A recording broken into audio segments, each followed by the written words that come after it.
ఈ సమయంలో మీతో కలిసి దేవుని యొక్క వాక్యమును పంచుకునే అవకాశమును దేవుడు నాకు అనుగ్రహించినందుకు దేవునికి కృతజ్ఞతాస్తుతులను చెల్లిస్తూ ఉన్నాను. నన్ను ప్రేమతో ఆహ్వానించిన పెద్దలు మరి డానియల్ అంకుల్ గారికి నా హృదయపూర్వకమైన వందనాలు తెలియజేస్తూ ఉన్నాను. మరి సేవకులకు, మరి నాకంటే ముందుగా వాక్యాన్ని బోధించినటువంటి రాబర్ట్స్ అంకుల్కి, మరి కూడి వచ్చిన మీ అందరికీ కూడా హృదయపూర్వకమైన వందనాలు తెలియజేస్తూ ఉన్నాను. ఈ యొక్క సమయంలో కొద్ది నిమిషాలు దేవుని వాక్యాన్ని ధ్యానం చేసుకుందాం. నాకు ఇవ్వబడిన అంశం ఏంటనంటే వాయిద్యాల గురించి మాట్లాడమని సహోదరులు తెలియచేశారు. మన వాయిద్యాలు వాయించవచ్చా? ఇంకెందుకు చెప్పటం, అందరికీ తెలుసు కదా. కాబట్టి చాలా సంతోషం, మీ అందరికీ తెలుసు. అయినప్పటికీ కూడా మరలా కొన్ని వచనాలు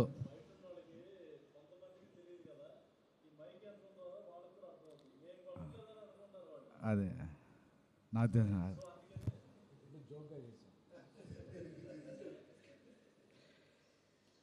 అంటే మీరు అలర్ట్గా ఉన్నారా లేదా అని అలాగా టెస్ట్ చేసాం. వాయిద్యాలు వాయించవచ్చా వాయించకూడదా అనేటువంటి విషయాన్ని మనం గమనించాలి. అయితే వాయిద్యాలు ఎక్కడ వాయించవచ్చు, ఎక్కడ వాయించకూడదు అనేటువంటిది కూడా మనం తెలుసుకోవాల్సిన అవసరం అనేటువంటిది ఉంది. మీరు గమనిస్తే పౌలు గారు ఒక సందర్భంలో సంఘములో స్త్రీలు ఎలా ఉండాలని అంటే మౌనంగా ఉండాలి, స్త్రీలు మౌనంగా ఉండాలి. ఒక ఆవిడ అలాగే మౌనంగా ఉండాలని ఇంట్లో కూడా మౌనంగా ఉంది. అది ఎలా కుదురుతుంది? ఎక్కడ మౌనంగా ఉండాలి? అది ఇలాగ ఒక ఆయన పాస్టర్ గారు వాక్యం చెప్పాడంట. ఏంటిదనంటే, అమ్మ హృదయం అనే తలుపు నొద్ద ప్రభు తట్టుతున్నాడు, ఆయన స్వరం విని తలుపు తీయమని చెప్పేసి అని అన్నాడంట. సరే, ఆ వాక్యం విని ఇంటికి వెళ్ళిందంట. ఇంటికి వెళ్ళిన తర్వాత రాత్రి తలుపు తీసి పండుకుందంట. దొంగలు వచ్చి సామాన్ అంతా ఎత్తుకెళ్ళారు. ఏంటి తలుపు తీసి పడుకున్నావని అయ్యగారు అడిగారంట. వాక్యం చెప్పాడు మా అయ్యగారు. ఏంటనంటే, తలుపు తీస్తే తలుపు తడతాడంట రాత్రికి ప్రభువు. నేను మధ్యరాత్రిలో నిద్రలో ఉంటా కదా, మరి తలుపు తట్టి వెళ్ళిపోతాడేమో అని అనుకొని అందుకని ముందుగానే తీశాను అన్నాడంట. ఈ మాట ఎవరు చెప్పారంటే మా అయ్యగారు చెప్పారంట. అయ్యగారి దగ్గరికి వెళ్ళాడు ఆయన. నువ్వు ఎట్ట చెప్పావంట, మా సామాన్ అంతా పోయింది. నేనందే మీ ఇంటి తలుపు కాదు, హృదయం అనే తలుపు అన్నాడంట. ఆమె అప్పుడు సగం నిద్రపోయింది, సగం వింది. అంటే మీకు చెప్పే విషయం ఏంటంటే, ఈరోజు వాయిద్యాలు అనేటువంటివి వాయించవచ్చా వాయించకూడదా అనేటువంటిది మనం తెలుసుకోవాలి. బైబిల్లో ఎక్కడ వాయించాడు, ఎక్కడ వాయించలేదు అనేటువంటిది తెలుసుకోవాలి. మనం కొంత విని కొంత వినలేదనుకోండి, సామాను పోయినట్టే మన ఆత్మలు పోతాయి, అంతే కదా. కాబట్టి మనం బైబిల్లో ఉన్నటువంటి విషయాలను మనం తెలుసుకోవాలి. ఎందుకంటే దేవునికి ఆరాధన అనేటువంటిది చాలా ప్రాముఖ్యమైనది. దేవునికి ఆరాధన అనేటువంటిది చాలా ప్రాముఖ్యమైనది, అది సీరియస్. అది కానీ ఇవాళ చాలామంది ఆరాధన అనేటువంటిది సీరియస్గా తీసుకోవట్లా. ఉదాహరణకు లేవీకాండం 10వ అధ్యాయంలో మీరు గమనించినట్లయితే మనందరికీ తెలిసినటువంటి విషయమే. ఏంటనంటే, అహరోను కుమారులు నాదాబు అబీహులు ఏం చేయాలనంటే దేవునికి బలిపీఠం వాళ్ళు దేవునికి ఏం చేయాలనంటే ధూపం అనేటువంటిది వేయాలి. అయితే దేవుడు చెప్పినటువంటి అగ్నితో వాళ్ళు ఏం చేయాలనంటే ధూపం వేయాలి. దేవుడు చెప్పినటువంటి అగ్నితో వేయాలి. దేవుడు ఏ అగ్నితో అయితే చెప్పాడో ఆ అగ్నిని తీసుకొచ్చి ధూపం వేయాలి. కానీ వాళ్ళు ఏం చేశారు? ధూపం వేయమని చెప్పాడు కాబట్టి ఏ అగ్ని అయితే ఏమైందని చెప్పేసి అని దేవుడు చెప్పినటువంటి అగ్ని కాకుండా వేరొక అగ్ని అనేటువంటిది తీసుకొచ్చారు. అప్పుడు దేవుడు ఊరుకున్నాడా? కాలిపోయారు. దేవుడు దానిని యాక్సెప్ట్ చేయలేదు. అర్థమవుతుందా? అలాగే మీరు గమనించినట్లయితే ఇలా చెప్పుకుంటూ పోతే చాలా ఉదాహరణలు. ఆదాము యొక్క కుమారులు కయ్యోను, హేబేలు ఇద్దరు అర్పించారు దేవునికి. కానీ ఎవరిది అంగీకరించారు? హేబేలుది అంగీకరించాడు, కయ్యోనుది అంగీకరించలేదు. దేవుడు చెప్పినట్లుగా చేస్తే దేవుడు అంగీకరిస్తాడు, దేవుడు చెప్పినట్లుగా చేయకపోతే దేవుడు అంగీకరించాడు. మరొక ఉదాహరణ ఏంటంటే, మీరు ఇజ్రాయేల్ ప్రజలు ఐగుప్తు దేశం నుండి ప్రయాణం చేస్తున్నప్పుడు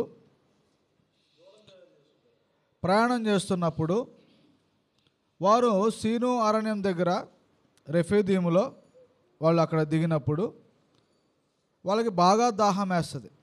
దాహం వేస్తే అప్పుడు మోషే మీద వాళ్ళు సనుక్కుంటే దేవుడి దగ్గరికి వచ్చి, అయ్యా వాళ్ళు సనుక్కుంటున్నారు ఏంటని అంటే, ఇదిగో అక్కడ బండ ఉంది, ఆ బండ దగ్గరికి వెళ్ళి నువ్వు దాన్ని కొట్టు, దాన్ని కొడితే నీకు నీళ్ళు అనేటువంటివి వస్తే అప్పుడు అందరూ కూడా త్రాగుతారని చెప్పేసాను. అలాగే ఆయన వెళ్ళి ఏం చేశాడు? ఆ బండ దగ్గరికి వెళ్ళి దాన్ని కొట్టాడు. అప్పుడు నీళ్ళు వచ్చినాయి, జనాలందరూ కూడా తాగారు. మరలా కొంత దూరం ప్రయాణం చేసిన తర్వాత ఏం జరిగిందని అంటే, మళ్ళా వాళ్ళకి నీరు అనేటువంటిది, దాహం అనేటువంటిది అయ్యింది, నీరు కావాల్సి వచ్చింది. అప్పుడు దేవుడు అన్నాడు, అయ్యా నువ్వు వెళ్ళి ఆ బండతో మాట్లాడు అని చెప్పేసాను అన్నాడు. ఈయన బాగా విసిగిపోయాడు కదా, విసిగిపోయి ఏం చేశాడు? మాట్లాడమని అంటే వెళ్ళి కొట్టాడు. కొట్టంగానే నీళ్ళు వచ్చినాయి. కానీ అక్కడ ఒక మాట అంటాడు, యెహోవా పరిశుద్ధ నామమును నువ్వు అగౌరవపరిచావు అని అంటాడు. సంఖ్యాకాండం 20వ అధ్యాయం మనం చదివినట్లయితే అక్కడ మీరు వచనాలు రాసుకుంటారా? మీరు నిర్గమాకాండము 17వ అధ్యాయంలో మొదటి సంఘటన జరుగుతుంది. అక్కడ అది మనం చూడగలుగుతాం. సంఖ్యాకాండములోనేమో 20వ అధ్యాయంలో అది దానిని మనం చూడగలుగుతాం ప్రియులారా.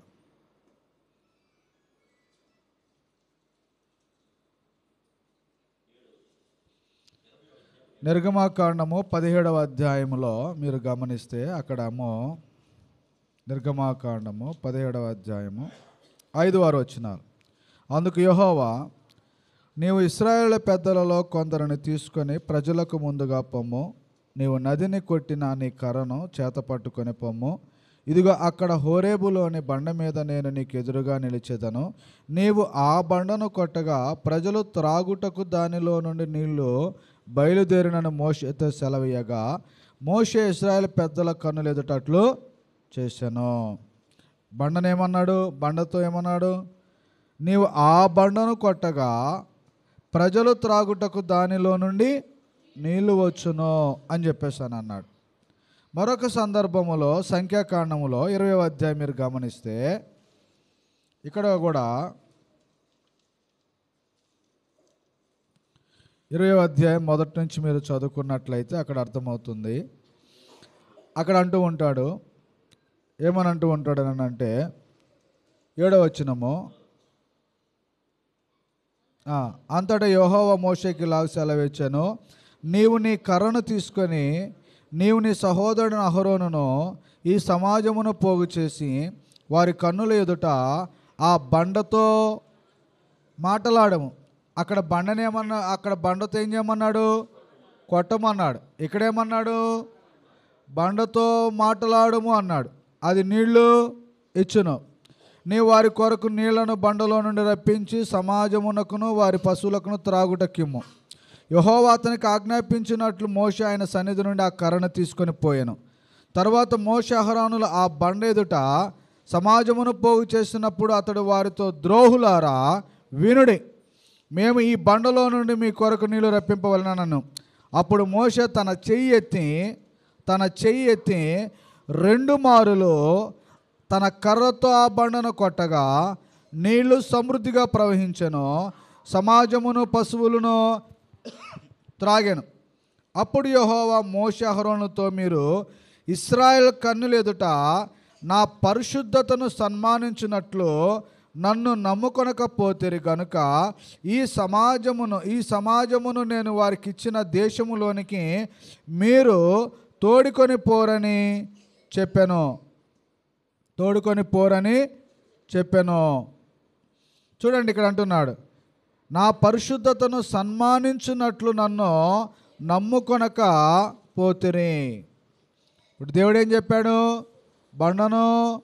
బండతో మాట్లాడమన్నాడు. ఇక్కడ ఏం చేశాడు? ఆయన కొట్టాడు. అంతకుముందు కొట్టమన్నాడు, ఇప్పుడేమో మాట్లాడమన్నాడు. ఇప్పుడు మాట్లాడమంటే ఏం చేశాడు? కొట్టాడు. కానీ నీళ్ళు వచ్చినాయి. కానీ ఏమైందని అంటే వాళ్ళు కనాను దేశానికి వెళ్ళేటువంటి అవకాశాన్ని వాళ్ళు కోల్పోయారు.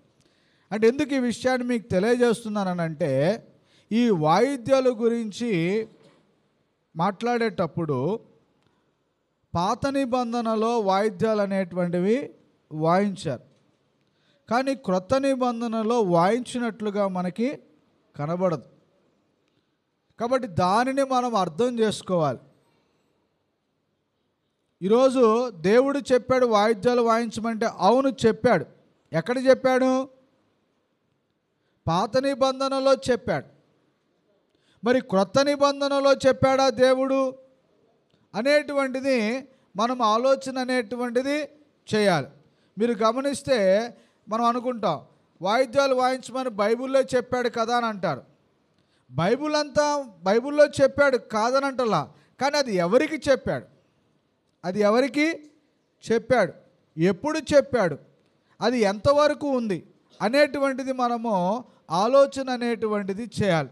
కానీ ఈరోజు చాలామంది అటువంటి ఆలోచన అనేటువంటిది చేయలేనటువంటి పరిస్థితుల్లో ఉంటున్నారు.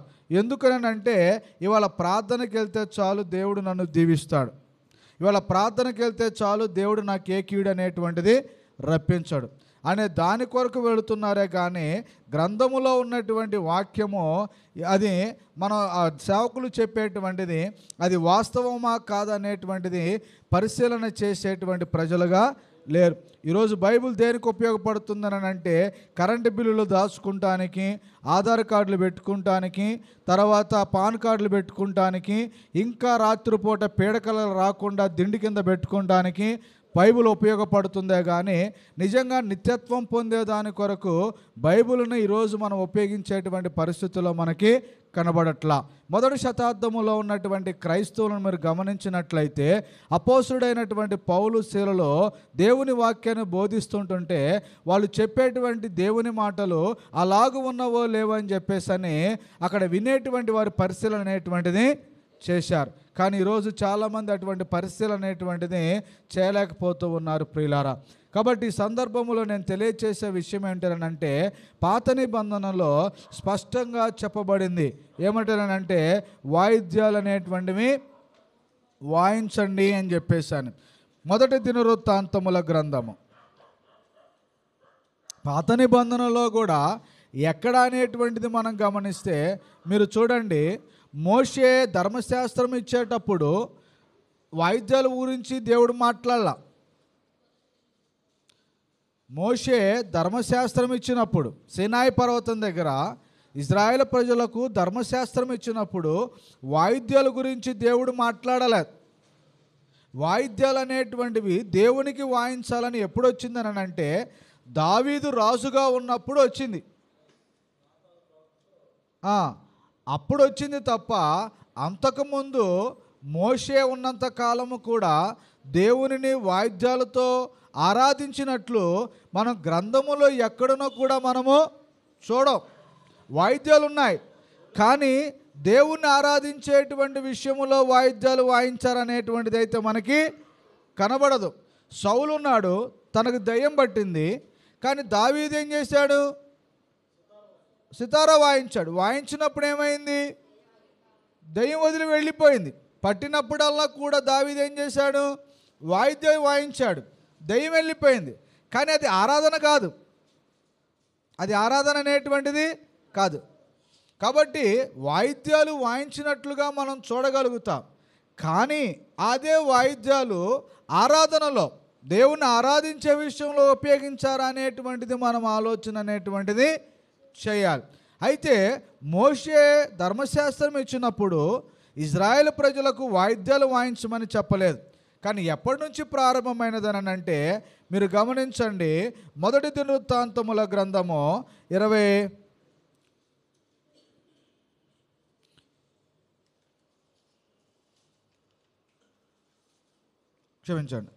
దినవృత్తాంతముల గ్రంథము 29వ అధ్యాయము 25వ వచనాన్ని మనం చదువుకుందాం. మరియు దావీదు రాజుకు దీర్ఘదర్శి అయిన గాదును ప్రవక్త అయిన నాతాను చేసిన నిర్ణయము చొప్పున, ఎవరు నిర్ణయం చేశారంట? దావీదు రాజుకు దీర్ఘదర్శి అయిన గాదును ప్రవక్త అయిన నాతానును చేసిన నిర్ణయం చొప్పున, వీళ్ళ ముగ్గురు నిర్ణయం చేశారు. ఏం నిర్ణయం చేశాను? యెహోవా మందిరములో తాళములను, స్వరమండలములను, సితారాలను వాయించుటకై అతడు లేవీలను ఏర్పాటు చేసెను. అలాగు జరగవలెనని యెహోవా తన ప్రవక్తల ద్వారా ఆజ్ఞాపించి ఉండెను. వీళ్ళు ఆలోచన చేస్తే ఆ ఆలోచనను దేవుడు యాక్సెప్ట్ చేశాడు. అంటే వీళ్ళు నిర్ణయం తీసుకుంటే చేయాలని దానిని దేవుడు అంగీకరించాడు. అంగీకరిస్తేనే వాళ్ళు ఏం చేశారు? వాయిద్యాలు వాయించడానికి వాళ్ళు పూనుకున్నారు. ఎక్కడ? దేవుని మందిరములో. అప్పటి వరకు కూడా దేవుని మందిరములో వాయిద్యాలు అనేటువంటివి వాయించలేదు అనేటువంటి విషయాన్ని మనం అర్థం చేసుకోవాలి. నిజంగా ధర్మశాస్త్రములో కనుక వాయిద్యాలు వాయించాలని అనుకున్నట్లయితే అది ప్రారంభం నుండే ఉండేది. ఎక్కడి నుండి? సీనాయి అరణ్యంలో వారు ప్రత్యక్షత గుడారం వేసినప్పటి నుంచి వాళ్ళు ఏం చేయాలి? దేవునిని వాళ్ళు వాయిద్యాలతో ఆరాధించాలి. కానీ అక్కడ ఆరాధించినట్లుగా వాయిద్యాలతో మనకి కనబడదు ప్రియులారా. కానీ ఎక్కడ కనబడుతుందనంటే దావీదు రాజు అయిన తర్వాత దేవుని మందిరములో వాయిద్యాలు వాయించడం అనేటువంటిది మనకి స్పష్టంగా కనబడుతుంది. 26వ వచనం కూడా మనం చదువుకుందాం. దావీదు చేయించిన వాయిద్యములను వాయించుటకు లేవీలను, బోరల ఊదుటకు యాజకులను నియమింపబడిరి. ఎవరు నియమింపబడారు? వాయిద్యాలు వాయించడానికి లేవీలు, బోరలు ఊదటానికి యాజకులు నియమింపబడిరి. తర్వాత బలిపీఠము మీద దహన బలులను అర్పించుడని హిజ్కియా ఆజ్ఞాపించాను. దహన బలి అర్పణ ఆరంభమగుటతోడనే బోరల ఊదుటతోనూ ఇశ్రాయేలు రాజైన దావీదు చేయించిన వాయిద్యములను వాయించుటతోనూ యెహోవాకు స్తుతిగానము. అప్పుడు వాయిద్యాలు వాయించి దేవుని ఏం చేశారనంటే పాటలు పాడుతూ దేవునిని ఆరాధించినట్లుగా మనం చూడగలుగుతాం ప్రియులారా. అప్పటి నుంచి ప్రారంభమైంది ఏంటిది? దేవుని ఆరాధించేటువంటి విషయంలో. అయితే ఇందులో లేవీలందరూ వాయించేవాళ్ళ, యాజకులందరూ వాయించేవాళ్ళనంటే వాయించటానికి వాళ్ళు కొంతమందిని నియమించారు, అందరూ కాదు. ఎంతమంది అనంటే మొదటి దినవృత్తాంతముల గ్రంథము 23వ అధ్యాయంలో మీరు గమనించినట్లయితే మొదటి దినవృత్తాంతముల గ్రంథము 23వ అధ్యాయము 4-5 వచనాలు చదువుకుందాం. వీరిలో 24,000 మంది యెహోవా మందిరపు పని విచారించువారుగాను 6,000 మంది అధిపతులుగాను న్యాయాధిపతులుగాను ఉండిరి. 4,000 మంది ద్వారపాలకులుగా నియమింపబడిరి. మరి 4,000 మంది స్తుతి చేయ నిమిత్తమై దావీదు చేయించిన వాద్య విశేషములతో యెహోవాను స్తుతించువారుగా నియమింపబడిరి. ఎంతమంది అంట? 4,000 మంది దేవునిని స్తుతించడానికి, వాయిద్యాలు వాయించడానికి నియమించబడ్డారు ప్రియులారా. ఇంకా ఆ 4,000 మంది ఏం చేయాలి? వాయిద్యాలు వాయిస్తూ దేవుని మందిరములలో దేవునిని స్తుతించి గణపరిచేటువంటి వారుగా ఉండాలి. అవును, పాత నిబంధనలో మనం గమనించినట్లయితే, మీరు గమనించండి, దావీదుకు ముందు అంటే ఆదాము మొదలుకొని దావీదు వరకు వచ్చేంత వరకు దేవుణ్ణి ఆరాధించే విషయంలో ఎవరునూ వాయిద్యాలు వాయించలేదు. అబ్రహాము, ఇస్సాకు, యాకోబు వీళ్ళెవ్వరూ కూడా దేవుణ్ణి ఆరాధించేటువంటి విషయాల్లో వాయిద్యాలే వాయించలేదు. దావీదు వచ్చిన తర్వాతే వాయిద్యాలు వాయించారు. అది కూడా దేవుడు దానిని యాక్సెప్ట్ చేశాడు, అంగీకరించాడు. స్పష్టంగా మనం చదువుకోవాలనుకుంటే కీర్తన గ్రంథము 150వ కీర్తన మనం చదువుకుందాం. ఇక్కడ అన్ని వాయిద్యాలు ఉంటాయి. ఇక్కడ 150వ కీర్తనలో మనం గమనించినట్లయితే,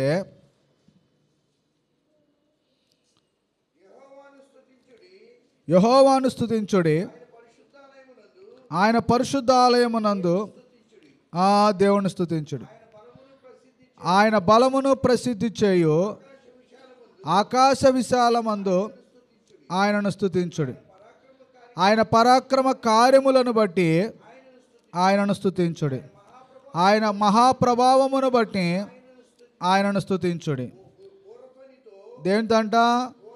బోరధ్వనితో ఆయనను స్తుతించుడి, స్వరమండలములతోనూ సితారాతోనూ ఆయనను స్తుతించుడి, తంబూరతోనూ నాట్యముతోనూ ఆయనను స్తుతించుడి, తంతి వాయిద్యములతోనూ పిల్లన గ్రోవితోనూ ఆయనను స్తుతించుడి, మ్రోగు తాళములతో ఆయనను స్తుతించుడి, గంభీర ధ్వని గల తాళములతో ఆయనను స్తుతించుడి. సకల ప్రాణులు యెహోవాను స్తుతించుదురుగాక. యెహోవాను ఇంత స్పష్టంగా పాత నిబంధనలో దేవునిని వాయిద్యాలతో స్తుతించారు, గణపరిచారు, ఆరాధించారు, ఆయనను మహింపరిచారు. ఇప్పుడు క్రొత్త నిబంధనలో ఒక్క వచనమైనా సరే వాయిద్యాలు ఉపయోగించి దేవునిని ఆరాధించినట్లుగా మనకు కనబడినట్లయితే మనం కూడా వాయిస్తాం. కానీ క్రొత్త నిబంధనలో ఎక్కడనో కూడా వాయిద్యాలు ఉపయోగించినట్లుగా మనం చూడం. చివరికి క్రీస్తు ప్రభువారు సువార్త పరిచర్య చేసినప్పుడు కూడా ఆయన వాయిద్యాన్ని ఉపయోగించినట్లుగా కూడా మనం చూడం. ఒక సందర్భాన్ని మీకు జ్ఞాపకం చేస్తాను.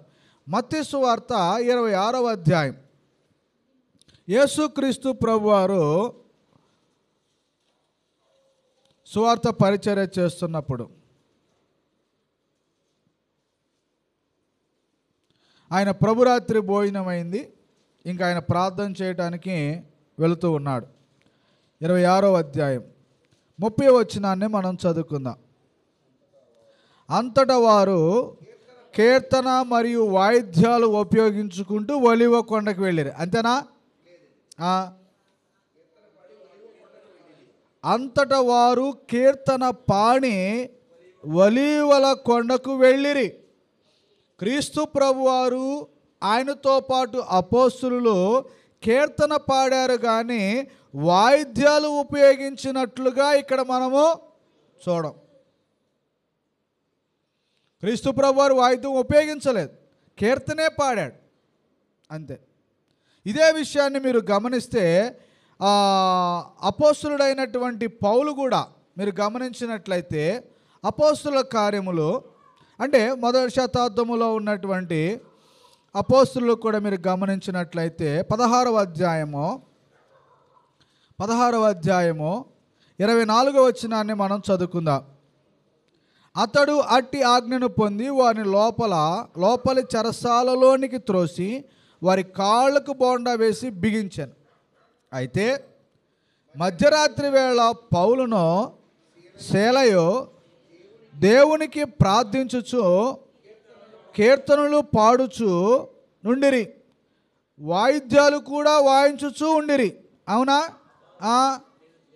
వాళ్ళు ప్రార్థనలు చేసుకుంటున్నారు, కీర్తనలు పాడుతున్నారు, అంతేగాని అక్కడ వాయిద్యాలు అనేటువంటి వాళ్ళు ఉపయోగించలేదు. వాస్తవానికి అంటే అది ఆరాధన కాదు, కానీ అక్కడ మాత్రం వాళ్ళు ఏం చేయలేదని అంటే వాయిద్యాలు అనేటువంటివి ఉపయోగించలేదు. కాబట్టి ఏ సందర్భములో కూడా మీరు చూసినట్లయితే మొదటి శతాబ్దములో ఉన్నటువంటి క్రైస్తవులు కీర్తనలే పాడారు, కానీ వాయిద్యాలు అనేటువంటివి ఎక్కడను కూడా మనం చూడం. ఉదాహరణకు సంఘాలకు పత్రికలు రాసినప్పుడు కూడా అపోస్తలుడైనటువంటి పౌలు వాయిద్యాలు వాయించమని ఏ సంఘానికి కూడా అపోస్తలుడైనటువంటి పౌలు తెలియచేయలేదు. ప్రియులారా, మీరు పత్రికలో మీరు గమనించినట్లయితే కొన్ని పత్రికలో ఉన్నటువంటి వచనాలను మనం చూద్దాం. నిజంగా అక్కడ వాయిద్యాలు అనేటువంటివి వాయించారా లేదనేటువంటిది. ఎందుకు నేను ఈ రిఫరెన్స్లో తీసి చూపిస్తున్నానంటే మీరు తెలుసుకోవాల్సినటువంటి అవసరత అనేటువంటిది ఉంది ప్రియులారా. కాబట్టి ఇక్కడ మీరు గమనించినట్లయితే చూడండి, రోమీలకు రాసిన పత్రిక, అపోస్తలుడైనటువంటి పౌలు రోమీలకు రాసిన పత్రికలో మీరు చూసినట్లయితే 15వ అధ్యాయం 9వ వచనాన్ని మనం చదువుకుందాం. నేను చెప్పున్నదేమనగా, పితరులకు చేయబడిన వాగ్దాన విషయములో దేవుడు సత్యవంతుడని స్థాపించుటకును, అన్యజనులు ఆయన కనికరమును గూర్చి దేవుని మహిమపరచుటకును క్రీస్తు సున్నతి గల వారికి పరిచారకుడు ఆయను. అందు విషయమై ఈ హేతువు చేతను అన్యజనులలో నేను నిన్ను స్తుతింతును, నీ నామము సంకీర్తనము చేయుదును. ఏమన్నాడు? నీ నామ సంకీర్తనము చేయుదును అని వ్రాయబడి ఉన్నది. అంటే అక్కడ పాడి స్తుతిస్తానని చెప్పుచున్నాడా, పాడి వాయిద్యాలు వాయించి స్తుతిస్తానని చెప్తున్నాడా? కీర్తన పాడి ఆయన నామాన్ని స్తుతిస్తానని చెప్పేసాను అంటున్నాడు. అంతేకాని వాయిద్యాల గురించి అక్కడ మాట్లాడలేదనేటువంటి విషయాన్ని మనం గమనించాలి. మరొక వచనాన్ని మనం చదువుకుందాం. కొరింథీయులకు రాసిన మొదటి పత్రిక, అంటే కొరింథీలో ఉన్న సంఘానికి ఆయన రాస్తూ తెలియజేస్తున్నాడు. కొరింథీయులకు రాసిన మొదటి పత్రిక 14వ అధ్యాయము 15వ వచనాన్ని మనం చదువుకుందాం. 14వ అధ్యాయము 15వ వచనం. కాబట్టి ఆత్మతో ప్రార్థన చేతును, మనసుతోనూ ప్రార్థన చేతును, ఆత్మతో పాడుదును, మనసుతోనూ. కానీ ఇప్పుడు ప్రార్థనలో కూడా మ్యూజిక్ కొడుతున్నారు. ప్రార్థన అయ్యగారు చేస్తుంటే హై పిచ్లో ప్రార్థన చేస్తే ఛీ అని జుమ్ అని కొడతాడు. ఏడుపుకి వెళ్ళి మళ్ళీ ప్రార్థన చేస్తే ఆ సైలెంట్ మెలోడీ మ్యూజిక్లోకి వెళ్ళిపోద్ది. అర్థమైందా? అంటే నిజంగా చూడండి, ప్రార్థనలో కూడా ఏం కావాలి? మ్యూజిక్. దేవునితో మాట్లాడేటప్పుడు మ్యూజిక్ అంత అవసరం అండి. ఇప్పుడు ప్రార్థన అంటే ఏంటి? దాని అర్థం మనం దేవునితో మాట్లాడుతున్నాం, అవునా? ఒకసారి ఇలాగే మేము ఒక పెళ్ళికి వెళ్ళాం.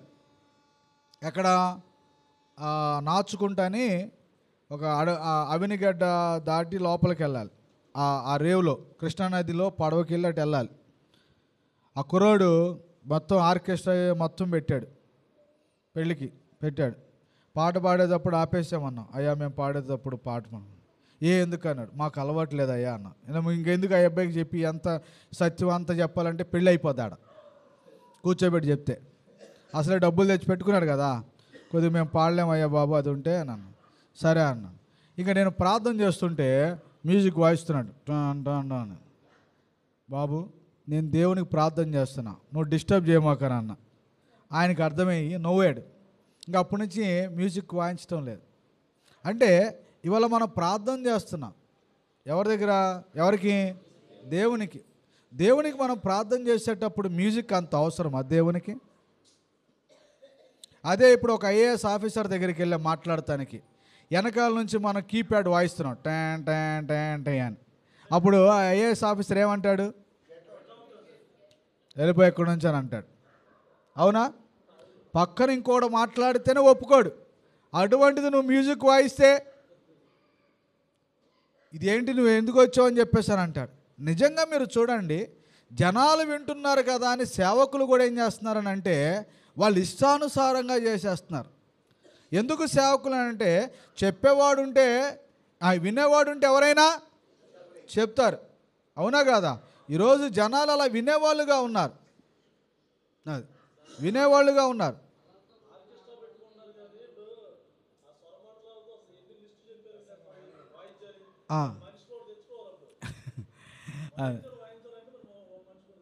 అవును. కాబట్టి ఇవాళ చాలామంది అలాగా వాక్యం చెప్పేటప్పుడు కూడా ఏం చేస్తున్నారని అంటే ఆ మ్యూజిక్ అనేటువంటిది వాయిస్తున్నారు. నిజంగా అది ఒక పెద్ద అల్లరిలాగా చేసేది అల్లరి, ఇది అల్లరి కాదు అంటున్నారు.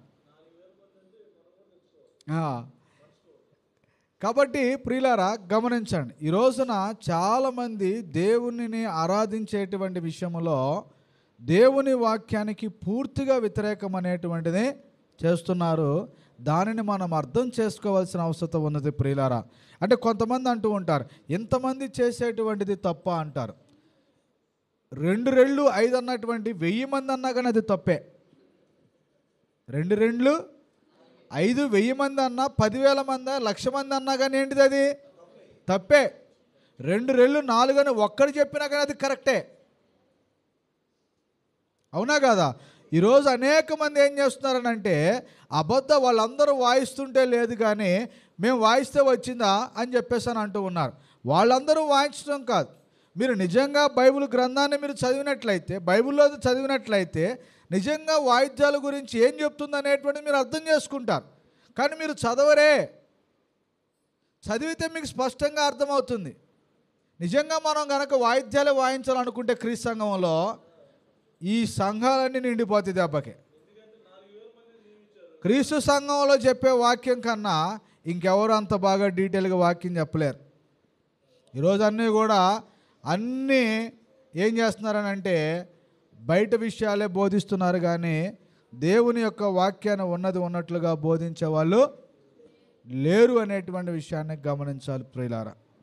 కాబట్టి మన దగ్గరికి జనాలు రారని తెలుసు కూడా మనం ఎందుకు వాయిద్యాలు వాయించటం లేదు? దేవుడు ఏదైతే చెప్పాడో అదే మనము చేస్తున్నాం. సంఖ్య ముఖ్యం కాదు, సత్యాన్ని అనుసరించేటువంటి వారు ముఖ్యం. అది దేవుని ఇక్కడ ప్రజలందరినీ నిత్యత్వంలోనికి తీసుకెళ్ళాలి కానీ నరకంలోకి తీసుకెళ్ళకూడదు. కొన్ని చర్చ్ బిల్డింగ్స్ ఉంటాయి, డిస్కో లైట్లు పెడుతుంటారు. పగలపోటే ఏం చేస్తారని అంటే మొత్తం లైట్లు పెట్టేసి మ్యూజిక్ పెట్టి అదొక సినిమా థియేటర్ లాగా అసలు ఎంత ఆర్భాటంగా చేస్తూ ఉంటారని అంటే ఆశ్చర్యం వేస్తూ ఉంది. నిజంగా దేవుణ్ణి ఆరాధించేటువంటి కార్యక్రమం ఇదా అని అనిపిస్తూ ఉంటుంది. కానీ నిజంగా వాళ్ళు అనుకుంటున్నారు మేము దేవుని నామాన్ని ఎంతో ఘనంగా మహిమపరుస్తున్నాం అనుకుంటున్నారు. కానీ అదంతా కూడా ఎలా ఉంటుందని అంటే అల్లరి. ఏమవుతుంది? అల్లరి. కాబట్టి దేవుడు అల్లరికి కర్తకాడు. ఏ వచనాలను బట్టి వాయిద్యాలు వాయించగలమని చెప్పేసి అని గ్రంథంలో మనం చూడగలుగుతాం. ఒకసారి మనం ఆలోచన చేయాలి. మనము రోమపత్రికలో మీరు చూశాడు ఏమని రాయబడిందనంటే నీ నామ సంకీర్తనము చేయుదునని అన్నాడు. కొరింథీ పత్రికలో ఏమన్నాడు? ఆత్మతో పాడుదును మనసుతోనూ పాడుదును అన్నాడు. కానీ వాయిద్యాలతో పాడుదునని చెప్పేసి అని ఆయన అనలేదు. ఆత్మతో పాడుదును మనసుతోనూ పాడుదును అని చెప్పేసి అని అన్నాడు.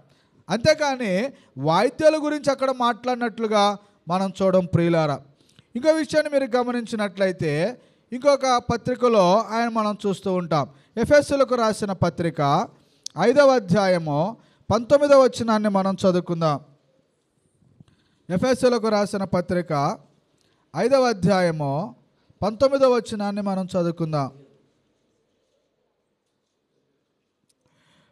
ఒకరినొకడు కీర్తనలతోనూ సంగీతములతోనూ ఆత్మ సంబంధమైన పాటలతోనూ హెచ్చరించుచు మేము హృదయములలో ప్రభువును గూర్చి పాడుచు కీర్తించుచు మన ప్రభువైన యేసుక్రీస్తు పేరట సమస్తమును గూర్చి తండ్రి అయిన దేవునికి ఎల్లప్పుడూ కృతజ్ఞతాస్తుతులు చెల్లించుచు క్రీస్తునందలి భయముతో ఒకరినొకడు లోబడి ఉండుడి. ఇక్కడ అంటున్నాడు, కొంతమంది అంటూ ఉంటారు ఒకరినొకడు కీర్తనలతోనూ సంగీతములతోనూ అని అంటాడు. ఇక్కడ సంగీతములు ఉన్నాయి కదా అని చెప్పేసి అని అంటాడు. కానీ సంగీతములు అనేటువంటివి 2 రకాలు. ఏంటనంటే గాత్ర సంగీతము, వాయిద్య సంగీతం. ఇక్కడ ఉపయోగించవలసినటువంటిది ఏమిటనంటే గాత్ర సంగీతం. ఎందుకని గాత్ర సంగీతం అని అంటే ఇక్కడ అంటాడు చూడండి, ఆత్మ సంబంధమైన పాటలతోనూ హెచ్చరించాలి. ఏం చేయాలంట? హెచ్చరించాలి. మీ హృదయములో ప్రభువును గూర్చి పాడుచు కీర్తించుచు ఆయనకి కృతజ్ఞతాస్తుతులు అనేవి చెల్లించాలి. కాబట్టి గాత్ర సంగీతం హృదయములో నుండి ఏం చేయాలంటున్నాడు అంటే ప్రభువుని గూర్చి పాడుచు కీర్తించు. కాబట్టి కీర్తనలు అనేటువంటివి పాడాలని చెప్పేసి అని అంటున్నాడే కానీ వాయిద్యాలు అనేటువంటివి వాయించమని అక్కడ ఏ విషయంలో కూడా మనకు చెప్పటం లేదు ప్రియులారా. చాలామంది వాయిద్య సంగీతం అని అనుకుంటున్నారు. నిజంగా అది వాయిద్యం సంగీతం అయితే అపోస్తులందరూ కూడా వాయిద్యాలు వాయించాలిగా. మొదటి శతాబ్దంలో ఉన్న క్రైస్తవులందరూ కూడా వాయిద్యాలు వాయించాలిగా. మరి ఏ పత్రికలో కూడా వాయిద్యాలు వాయించినట్లుగా మనం ఎక్కడ చూడం. ఇక్కడ పాత నిబంధనలో మీరు చూస్తే స్పష్టంగా సితారాలతో, తంబూరాలతో, అవునా కదా, ఇవన్నీ కూడా ఒక లిస్ట్ అనేటువంటిది పెట్టాడు.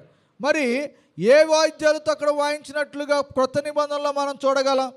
ఎక్కడ కూడా మనకి కనబడదు ప్రియులారా.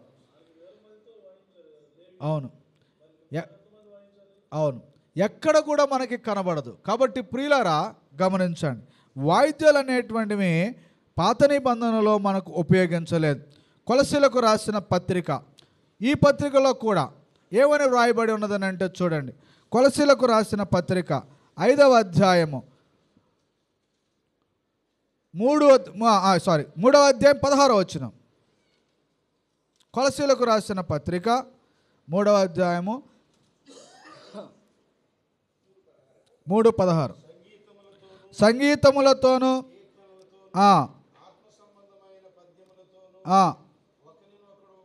బోధించుచు బుద్ధి చెప్పుచు. ఇక్కడ ఒకసారి ఆగుదాం.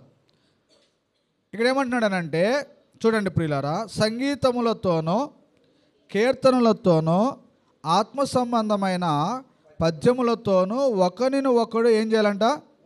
బోధించుచు బుద్ధి చెప్పుచ్చు. మీరు జాగ్రత్తగా గమనించాలి. వేటితో బోధించాలి, వేటితో బుద్ధి చెప్పాలి. ఒకవేళ సంగీతాలతోనే అనుకుందాం, వాయిద్యాలు అనుకుందాం. ఇప్పుడు వాయిద్యాలు వాయిస్తూ మనం ఏమి నేర్పించగలం వాళ్ళకి? ఎలాగ బుద్ధి చెప్పగలం?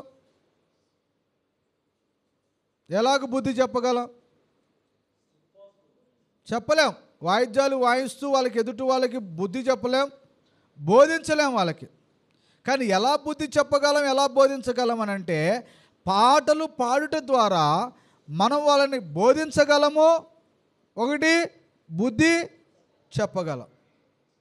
అంతేగాని సంగీతముల ద్వారా మాత్రం ఆ పని మనము చేయలేం. వాయిద్య సంగీతముల ద్వారా ఆ పని అనేటువంటిది సాధ్యం అనేటువంటిది కాదు. కాబట్టి వాయిద్య సంగీతం అనేటువంటిది కాదు, అది గాత్ర సంగీతం అనేటువంటి విషయాన్ని మనం అర్థం చేసుకోవాలి.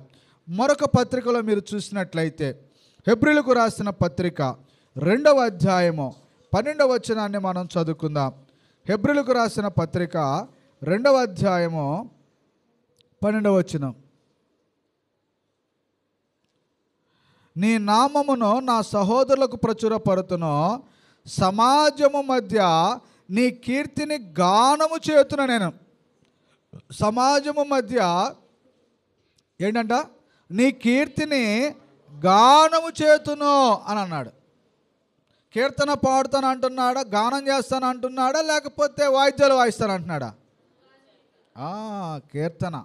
కీర్తన పాడుతాను అని చెప్పేసి అని అంటున్నాడే కానీ వాయిద్యాల గురించి అక్కడ చెప్పబడటం లేదు ప్రియులారా.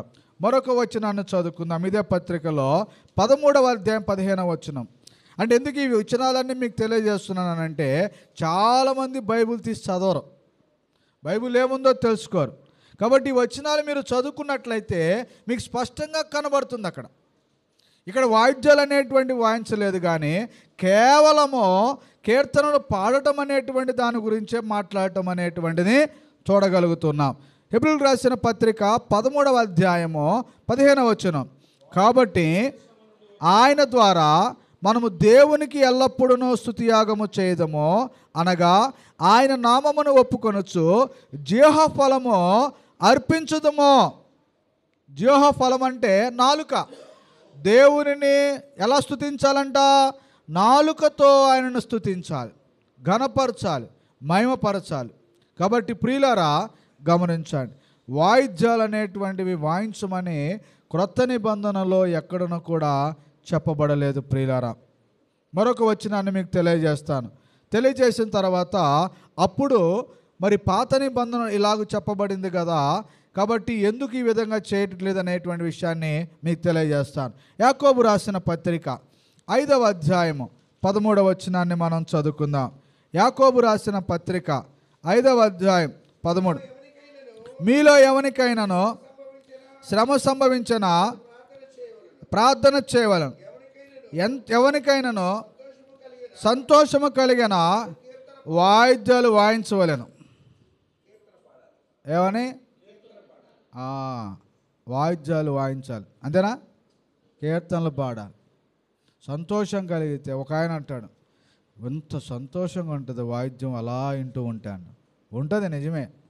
కానీ దేవుని ఆరాధించేటువంటి విషయంలో ఏం చేయాలనంటే కీర్తనలే పాడాలి, అంతేగాని వాయిద్యాలు వాయించమని ఎక్కడ కూడా మనకు చెప్పబడలేదు. కాబట్టి ప్రియులారా గమనించండి, మీరు క్రొత్త నిబంధన అపోస్తుల కార్యం మొదలుకొని ప్రకటన గ్రంథం వరకు మీరు చదువుకున్నట్లయితే ఎక్కడ కూడా మొదటి శతాబ్దములో ప్రభు అయిన యేసుక్రీస్తు వారు కానీ అపోస్తులు కానీ ఏ సంఘపు వారు కానీ వాయిద్యాలు ఉపయోగించినట్లుగా మనకు అక్కడ కనబడదు. కేవలము గాత్ర సంగీతముల ద్వారానే దేవుడు ఏం చేశాడనంటే, గాత్ర సంగీతముల ద్వారానే వాళ్ళు కీర్తనలు పాడి దేవుని యొక్క నామమును మహిమపరిచారు, ఘనపరిచారు అనేటువంటి విషయాన్ని మనం గ్రహించాలి. కొంతమంది అంటూ ఉంటారు, పాత నిబంధనలో వాయించినప్పుడు మరి క్రొత్త నిబంధనలో మీరెందుకు వాయించరు అని చెప్పేసి అని అంటూ ఉంటారు. పాత నిబంధనలో ఎవరు వాయించారు? లేవీయులు, యాజకులు వాయించారు. అది వాళ్ళకి నిర్ణయించబడింది. లేవీయులు, యాజకులు బోరలు ఊదటము, ఆ తర్వాత మరి వాయిద్యాలు వాయించటము, ఇంకా వాళ్ళు చేసేటువంటి అర్పణలు ఉన్నాయి, అంటే బలులు అర్పించాలి వాళ్ళు, ఇవన్నీ చేయాలి. ఇవన్నీ లిస్ట్ ఉంది అక్కడ అంతా కూడా వాళ్ళు చేయవలసినటువంటి. మరి అవన్నీ కూడా ఈనాడు మనం చేస్తున్నామా? ఈనాడు మనం చేయకూడదు. ఎందుకు చేయకూడదు అని అంటే ఇక్కడ చెప్తూ ఉన్నాడు చూడండి, హెబ్రీయులకు రాసిన పత్రికలో 7వ అధ్యాయం మీరు గమనించినట్లయితే మనం ఎందుకు చేయకూడదు? ఆ కాలములో లేవీలు చేసినటువంటి పని ఈరోజు మనం ఎందుకు చేయకూడదు? ఒక ఆయన అంటాడు, వాళ్ళు లేవీలే మనం లేవీలమే అంటాడు. వాళ్ళు లేవీలే మనం లేవీలే, కానీ వాళ్ళు భౌతిక సంబంధమైన లేవీలు, వాళ్ళు లేవీ గోత్రములో నుండి వచ్చినటువంటి లేవీలు. కానీ మనము ఆత్మ సంబంధమైన లేవీలు, మనము ఆత్మ సంబంధమైన లేవీలు, వాళ్ళు భౌతిక సంబంధమైన లేవీలు. కాబట్టి భౌతికమైన దానికి ఆత్మ సంబంధమైన దానికి వ్యత్యాసం అనేటువంటిది ఉంది. ఏంటా వ్యత్యాసం అని అంటే హెబ్రీయులకు రాసిన పత్రిక 7వ అధ్యాయము 11వ వచనాన్ని మనం చదువుకుందాం ప్రియులారా. ఆ లేవీయులు యాజకులై ఉండగా ప్రజలకు ధర్మశాస్త్రం ఇవ్వబడిన గనుక ఆ యాజకుల వలన సంపూర్ణ సిద్ధి కలిగిన ఎడల అహరోను క్రమములో చేరిన వాడని చెప్పబడక మెల్కీసెదెకు క్రమము చొప్పున వేరొక యాజకుడు రావాల్సి అవసరమేమి? ఇదియుగాక యాజకులు మార్చబడిన ఎడల అవశ్యముగా యాజక ధర్మము సహా మార్చబడును. యాజకులు మార్చబడితే తర్వాత ఏమవుతుందంట? యాజకులు మార్చబడిన ఎడల అవశ్యముగా యాజక ధర్మము సహా ఏమవుతుంది? ఇప్పుడు యాజకులు చేయవలసిన పని ఏంటి? లేవీయులు చేయవలసిన పని ఏంటి? వాళ్ళు దేవుని మందిరములో ధూపం వేయాలి, సముఖపు రొట్టెలు చేయాలి, బలులు అర్పించాలి, అవునా, సున్నతి చేయాలి. ఇవన్నీ ఎవరు చేయాలి? లేవీయులు, యాజకులే చేయాలి. మరి వాయిద్యాలు వాయించినప్పుడు ఇవన్నీ కూడా వీళ్ళు ఏం చేయాలి? చేయాలి. కానీ వీళ్ళు ఏం చేస్తారనంటే ఇవన్నీ ప్రక్కన పెట్టేసి ఉట్టి వాయిద్యాలే తీసుకుంటారు. మరి ఆనాడు లేవీలు చేశారు. ఏం చేశారు? వాయిద్యాలు వాయించారు. మరి ఆనాడు లేవీలు ఏం చేశారు? యెరూషలేముకి వెళ్ళి దేవునిని ఆరాధించారు. మరి మీరు వెళ్ళాలిగా మరి అక్కడికి. మరి వాళ్ళు ఆ లేవీలో బలు అర్పించారు. మరి మీరేం చేయాలి? మీరు బలు అర్పించాలి. మరి ఆ లేవీలు సున్నతి చేశారు. మరి మీరేం చేయాలి? మరి ఇవన్నీ మీరు చేయరు. కానీ మీకు కావాల్సింది ఏంటనంటే వాయిద్యాలు కావాలి. అందుకని మీకు కావాల్సింది మీరు తీసుకుంటారు, అవసరం లేని దాన్ని ఏం చేస్తారు? తీసేస్తారు. ద్రాక్షారసం అయితే 1000 మందికి 4 వారాలు ఖర్చు అయిపోద్దని అందుకని నెలకు 1 వారం పెడతారు. మరి వారానికి కానుకలు తీసుకుంటారుగా, ప్రతి వారం కానుకలు తీసుకుంటారు, అవునా? మరి అప్పుడు కూడా నెలకు ఒకసారి తీసుకోవచ్చు కదా వాళ్ళు కూడా, అవునా? మరి ఎందుకు తీసుకోరు? అది పరిశుద్ధమైంది. మరి ఈ డబ్బు పరిశుద్ధుల సొమ్ము కాదా? మరి ఇది పరిశుద్ధమైన సొమ్ము కాదా? ఇది దొంగల సొమ్మ మరి. కాబట్టి వాళ్ళకి నచ్చిన వాటిని తీసుకుంటారు, నచ్చని వాటిని, అవసరం లేని వాటిని ప్రక్కన పెడతారు. అర్థమవుతుందా? కాబట్టి ప్రియులారా, నేను తెలియచేసే విషయం ఏంటనంటే, ఆనాడు యాజకులు చేశారు, కరెక్టే, బైబిల్లో ఉంది. కానీ ఈరోజు మనం ఆత్మ సంబంధమైన లేవీలో ఆ యాజక ధర్మం అనేటువంటిది కూడా ఏమైంది? మార్చబడింది. కాబట్టి అప్పుడు చేసినట్లుగా ఇప్పుడు మనం చేయాలనుకుంటే వాళ్ళు చేసినవన్నీ మనం చేయాలి. కానీ ఇప్పుడు అటువంటి చేయాల్సినటువంటి పని మనకు లేదు. ఎందుకంటే పాత నిబంధన అనేటువంటిది క్రీస్తు యొక్క సిలువలో ఏమైపోయిందనంటే కొట్టివేయబడింది. కొలస్సీలకు రాసిన పత్రిక 2వ అధ్యాయం మనం చదివితే క్రీస్తును సిలువలో పాత నిబంధన ఏం చేశాడనంటే మేకులతో సిలువకు కొట్టేశాడు. కాబట్టి పాత నిబంధన ఇప్పుడు అమలులో అనేటువంటిది లేదు.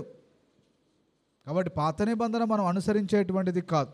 ఈరోజు మనకి ఏం అనుగ్రహింపబడిందని అంటే క్రొత్త నిబంధన అనేటువంటిది మనకి అనుగ్రహింపబడింది. క్రొత్త నిబంధనలో మనకి ఏం చెప్పబడిందో దానిని మనము చేయవలసిన అవసరం ఉంది, కానీ దానికి మించి మనము చేసేటువంటి వారంగా మనము ఉండకూడదు ప్రియులారా.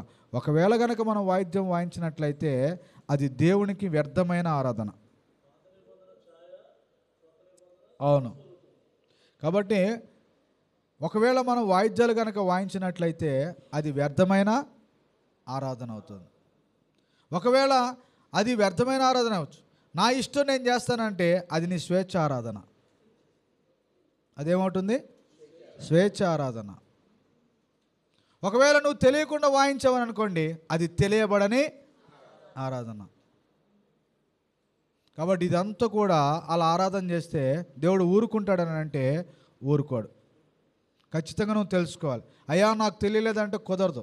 ఇప్పుడు నేను రాంగ్ రూట్లో వెళ్తా, ఎవరికి ఒకరిని గుద్దేస్తా, ఇది రాంగ్ రూట్ అని నాకు తెలియదు, పోలీసు వాడు అంటాడు నువ్వు లేదు నువ్వు ఫైన్ కట్టాల్సిందంట. అయ్యో నాకు తెలియదండి రాంగ్ రూట్ అని.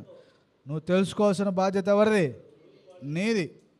అది నువ్వు ఫైన్ కట్టు అంటాడు, ఖచ్చితంగా నువ్వు ఫైన్ కట్టాల్సిందే. అది హత్య చేస్తే నన్ను జైల్లో వేస్తారని నాకు తెలియదండి అని నువ్వు హత్య చేసావని అనుకోండి, ఒప్పుకుంటారా? ఖచ్చితంగా ఏం చేయాలి? నిన్ను జైల్లో వేయాలి. కాబట్టి మనం ఈ లోకములోనే ఇటువంటి రూల్స్ మనకు ఉంటే మరి నిజంగా ఆత్మ సంబంధమైనటువంటి విషయంలో దేవుడు ఎంత స్ట్రిక్ట్గా ఉంటాడో ఒకసారి ఆలోచన చేయండి. దేవుడు కయ్యూని యాక్సెప్ట్ చేయాల, అవునా? కయ్యూని యొక్క ఆరాధన యాక్సెప్ట్ చేయాల. అలాగే అహరోను కుమారుల యొక్క ఆరాధనను యాక్సెప్ట్ చేయాల. అంత ఓపికగా తీసుకొచ్చినటువంటి మోషే బండతో మాట్లాడమనంటే కొట్టాడు. అసలు కనాను దేశం కోసమే వచ్చాడు అన్ని విడిచిపెట్టి. ఆ కనాను దేశంలోనికి ప్రవేశించమని దేవుడు ఆయనను శపించాడు. దేనికోసం? నువ్వు మాట్లాడమనంటే నువ్వు కొట్టావు కాబట్టి దేవుడు దాన్ని యాక్సెప్ట్ చేయాల. ఈరోజు నువ్వు కూడా దేవుడు అంగీకరించే ఆరాధన నువ్వు చేయాలనుకున్నట్లయితే దేవుడు చెప్పినట్లుగా నువ్వు చేయాలి. మనుషులు చెప్పినట్లుగా నువ్వు చేసినట్లయితే నీది వ్యర్థమైన ఆరాధన అవుతుంది, స్వేచ్ఛ ఆరాధన అవుతుంది, అలాగే తెలియబడినటువంటి ఆరాధన అవుతుంది. కానీ తెలుసుకున్నటువంటి ఆరాధన మనం చేస్తేనే దేవుడు దానిని అంగీకరిస్తాడు. ఆయన కోరుకుంటున్నాడు, ఆత్మతోనూ సత్యముతోనూ ఆరాధించేవారు కావాలని ఆయన కోరుకుంటున్నాడు. కాబట్టి ప్రతి ఆదివారం మనం చేసే ఆరాధన ఏంటో అనేటువంటిది ప్రతి ఒక్కరూ కూడా గ్రహించాలని ప్రభు పేరట మీకు మనం చేస్తున్నాను. ఏదైనా దేవుడు అంగీకరిస్తాడని అనుకోవటం అనేటువంటిది పొరపాటు. ఆరాధన విషయంలో దేవుడు చాలా స్ట్రిక్ట్గా ఉన్నాడు. ఇవాళ చాలామంది ఆరాధనకు కూడా లేటుగా వస్తారు. ఆరాధన అనేటువంటి నిర్లక్ష్యం చాలామంది. అలా నిర్లక్ష్యం చేయబడినటువంటి వాళ్ళందరికీ కూడా దేవుని యొక్క శాపం అనేటువంటిది, ఆశీర్వాదం ఉండదు. యెహోవా కార్యములను అశ్రద్ధగా చేయవాడు శాపగ్రస్తుడు అవుతాడు. కాబట్టి పాటలు పాడేటప్పుడు కూడా చాలామంది ఏదో పాడుతున్నామని కాదు, పాటలు పాడుతున్నప్పుడు కూడా అది రమ్యముగా పాడాలి, దేవుడు మెచ్చుకునేలాగా పాడాలి. అది ఏదో మనం వచ్చి ఆదరణ కూర్చొని అప్పటికప్పుడు సిద్ధపడి ఈ పాటలు పాడటం అనేటువంటిది కాదు. ప్రజలను మెప్పించడానికి ఎంతోమంది ప్రయత్నం చేస్తున్నారండి, ఎంతో కష్టపడుతున్నారు. ఈరోజు దేవుణ్ణి మెప్పించడానికి మనం ఎంత కష్టపడాలి, ఎంత రమ్యముగా పాడాలి మనం. కానీ ఈరోజు పాటలు ఆ విధంగా పాడటంలా. అది కాబట్టి ప్రియులారా, ప్రాక్టీస్ చేయాలి. దేవుని మెప్పించేలాగా మనం పాడాలి, దేవుడు సంతోషపడేలాగా పాడాలి. అందుకోసం మనం అందరం కూడా ఏం చేయాలి, ప్రాక్టీస్ చేయవలసిన అవసరం ఉంది. చాలామంది నాకు రాదని అంటారు. నీకు ఆసక్తి ఉంటే ఖచ్చితంగా వస్తుంది, ఆసక్తి లేకపోతే. మొన్న ఒక ఆయన అన్నాడు, నేను చదువుకోలేదుగా నాకు పాటలు ఎలా వస్తాయి అంట. సినిమా పాటలు పాడతావు మరి నువ్వు, మరి చదువుకుంటేనే వచ్చినాయా? ముసలోళ్ళు మీరు చూసారా, సినిమా పాటలు ఏమో పాడతారు పాడతాయి, వాళ్ళందరూ చదువుకుంటే నా పాటలు వచ్చినాయా? పద్దాకులు వాళ్ళు వినేవాళ్ళు ఆ టీవీల్లో, ఆ అట్లలో, ఆ సినిమాల్లో విని ఆ పాట బాగుంటే నేర్చుకుని పాడేవాళ్ళు. అవునా కాదా? మనకు ఆసక్తి ఉంటే చదువు అవసరంలా, ఖచ్చితంగా గుర్తుపెట్టుకుని ఏం చేస్తాం, పాడతాం. కాబట్టి ప్రియులారా గమనించండి, రమ్యముగా పాడాలి. దేవుని రమ్యముగా పాడి ఆయనను మహింపరచాలి, సంతోషపరచాలి ఆయన. కాబట్టి ఆ విధంగా మనం అందరం కూడా కీర్తనలు పాడి దేవుని ఘనమైన మహింపరచాలే తప్ప వాయిద్యాలు అనేటువంటివి మనము వాయించకూడదు. కాబట్టి ఈ విషయాలన్నీ కూడా మీకు అర్థమైనని నేను నమ్ముతూ ఉన్నాను. ఇంకా ఏమైనా విషయాలు తెలియజేయాలనుకున్నట్లయితే పెద్దలు మరి డానియల్ అంకుల్ గారు ఉన్నారు, మరి వారు అనేకమైన విషయాలు తెలియజేస్తారు. వారు ఎంతో అనుభవ జ్ఞానం కలిగినటువంటి దైవజనులు. మీ అందరికీ వందనాలు. తండ్రి అయిన దేవునికి నేను ఎంతగానో కృతజ్ఞతాస్తుతులు చెల్లిస్తూ ఉన్నాను, నాకు ఇచ్చిన అవకాశాన్ని బట్టి. అలాగే నన్ను ఆహ్వానించినటువంటి ప్రియులు మరి డానియల్ అంకుల్ కూడా ప్రత్యేకమైన వందనాలు తెలియజేస్తూ ముగిస్తూ ఉన్నాను.